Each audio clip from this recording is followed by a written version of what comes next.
Ya, balik lagi di podcast TV Show, ngobrol sering tapi nggak bikin boring. Semakin menarik perbincangan kita karena ini luar biasa sekali loh pengalamannya untuk membuat menu-menu yang ada di KIK ini. Tadi ada donat, ada bolu gulung. Aku penasaran sih sebenarnya bolu gulungnya kamu bawa nggak sih? Aku bawa kok hari ini. Oh iya, boleh coba ditampilkan kayak gimana bolu gulungnya? Kayak gini modelnya Mbak Irma. Oh oke.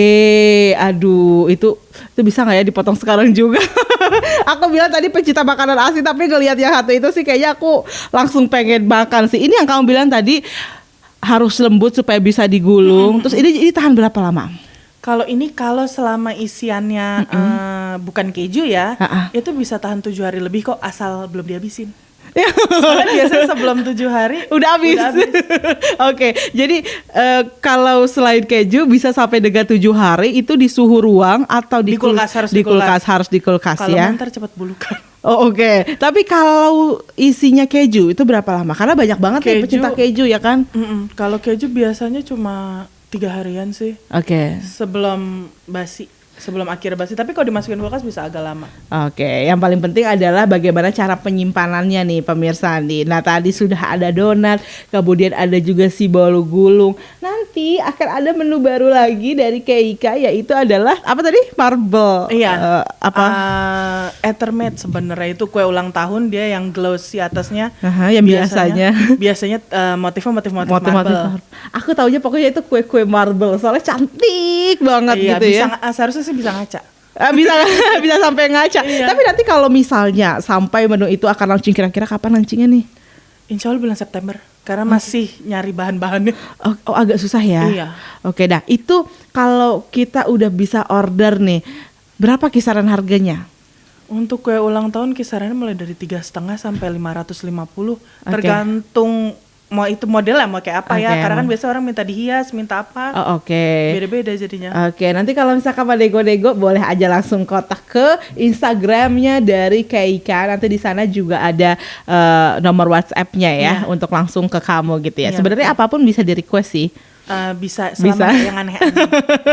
Karena kamu belajar. Tapi bicara tadi tentang nenek yang kemudian memberikan warisan begitu ya, menurunkan ilmu membuat kue gitu. Hambatan yang paling besar selama kamu bikin kue itu apa? Sebenarnya pernah sih beberapa kali kalau misalnya kita belajar dari chef yang bagus pun, kadang begitu diaplikasikan nggak langsung jadi Mbak Irma. Yang bikin susahnya tuh gitu. Ya entah beda tangan, padahal resep sih sama gitu. Entah beda tangan atau beda teknik, kadang nggak jadi. Yang di chef itu bisa jadi bagus, belum tentu bisa langsung jadi bagus. Kamu berapa kali belajar sebenarnya? Udah sering sih, cuma sering juga yang akhirnya dibuang atau kasihin ke adik-adik di rumah. Karena nggak bisa untuk dijual gitu kan. Kadang-kadang rasanya enak bentukannya. Bentukannya biasa kurang bagus. Kalau kue agak-agak susahnya di situ. Apalagi kalau kita baru ganti oven, misalkan baru beli oven baru. Belajar lagi. Kita harus belajar mencintai ovennya dulu. Oh iya? Iya, jadi kita harus tahu dia tipe panas berapa untuk kue ini, tipe panas berapa untuk kue ini, biasa gitu sih, beda-beda. Nah kalau untuk kamu belajar bikin kue, itu kan kamu belajar tadi kau bilang sama chef dan lain sebagainya gitu. Apakah semuanya full kamu belajar sama guru-guru atau chef-chef yang sudah terkenal, atau ada juga nggak sih kayak resep-resep dari nenek kamu deh? Yang diingetin nih yang banyak jadi sih pesan. Masih resep dari nenek sih. Soalnya apa pesan nenek ketika kamu akhirnya mau mulai untuk berjualan kue?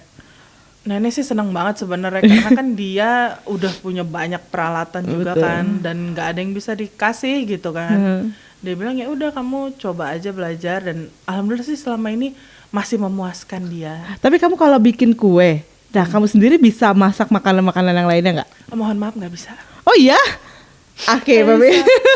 Berarti kalau kita bilang nih, ketika kita makan bisa masak kue atau tukang kue, belum tentu dia bisa masak makanan-makanan yang lainnya ya. Iya sih, karena kalau makanan kan lebih agak ribet karena dia ada tipikal yang makanan ya daging-daging segala macam. Kalau kue kan ada juga sih, bisa juga yang daging, cuma nggak terlalu banyak kalau aku bikinnya. Kamu benar-benar yang pokoknya rasa-rasa manis-manis aja kayak gitu ya. Pemirsa, sebenarnya nggak ada alasan ya berarti untuk kalau kita lagi mau berjualan kue misalnya, tapi kita nggak punya basic masak gitu kan, ini bisa banget buat belajar. Nah kamu sendiri kalau bikin kuenya ya, kamu dari ya bisa sih sedikit-sedikit atau benar-benar nggak bisa awalnya? Awalnya nggak bisa sama sekali. Kalau dulu kan bantuin nenek cuma ke bagian yang Menata nih. Iya, cuma bagian nata, ke box, ngitungin box, ngikat segala macam, dibikin cantik-cantik, cuma itu sebenarnya dulu tuh. Jadi ya semua yang ngerjain nenek kan, mulai dari ya nenek bikin waktu itu ribet-ribet sih yang ya segala macam bolu gulung lah, tengahnya dikasih lapis Surabaya lah segala macam gitu. Itu dulu dia semua ngerjain, aku cuma bagian cantik-cantik sebenarnya. Oke. Nggak kepikiran buat bantuin mixernya atau nuang-nuang? Enggak sama sekali dulu. Oke. Ini benar ya Pak Bersa, ternyata kalau kata orang ketika kita bergaul bersama dengan minyak wangi dan kita kecipratan wanginya gitu. Dan padahal kamu saat itu bantuin nenek bukan bantuin buat kuenya, cuma ngitung box ya? Iya, ngitung box sama bikin cantik aja. Pernah nyangka gak sih akhirnya sekarang bisa punya bisnis kue kayak gini? Sebenarnya itu nggak pernah nyangka awalnya. Karena cita-cita kamu apa? Awalnya dulu sebenarnya pengennya aktivitasnya ini nih gitu. Aku sebenarnya dari dulu pengen usaha. Sebenarnya udah banyak coba usaha kan. Oh sebelum kue ada usaha-usaha lain juga? Ada coba usaha yang baju anak nggak jalan kan akhirnya. Kerudung juga nggak jalan karena ya berbagai hambatan lah ya. Berbagai hambatan banyak lah ya gitu kan. Nah, akhirnya aku pikir aku mesti bikin sesuatu yang aku bisa bikin sendiri gitu. Jadi aku bisa nentuin range harganya juga gitu. Aku bisa cari resellerku juga gitu kan. Sedangkan selama ini ya cuma jadi reseller orang atau bikin-bikin juga nggak terlalu bisa gitu. Makanya aku pikir ya bikin kue yang masih lebih bisa dikejar lah daripada yang lain. Nah untuk Kaika, dari mana kamu dapetin nama brand ini nih? Sebenarnya kalau boleh jujur. Jadi ceritanya itu atau pas mau nyari itu tuh mau cari nama. Pernah ganti-ganti nama nggak sebelumnya dulu juga di awal-awal? Langsung Keika gitu. Kenapa? Aku tuh awalnya mikir nama apa sih yang bagus, karena kan ya tahu sendiri kan buat kita kan ya nama kan doa kan. Biar siapa tahu bisa bagus gitu. Tapi akhirnya nyari namanya dari bahasa Arab, Keika itu yang artinya kue gitu loh. Udah sesimpel itu? Udah sesimpel itu sebenarnya. Jadi Keika ini dari bahasa Arab yang artinya kue? Iya, itu aja.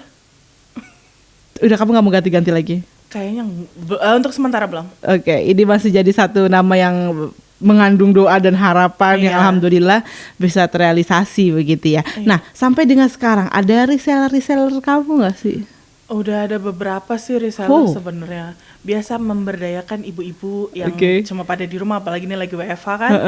Mereka biasa pada mau sih ngejualin. Dalam sehari biasanya kamu bisa buat berapa box? Sekarang masih sekitar 20-30 box. Wow, pemirsa, ini satu usaha yang difokuskan baru dari saat corona dimulai gitu ya, di bulan Maret ya. Tapi sudah cukup signifikan. Semakin penasaran ya apa tips dan trik yang akan dibagikan oleh Mbak Fatimah Eka Putri sesaat lagi, tetap di Podcast TV Show.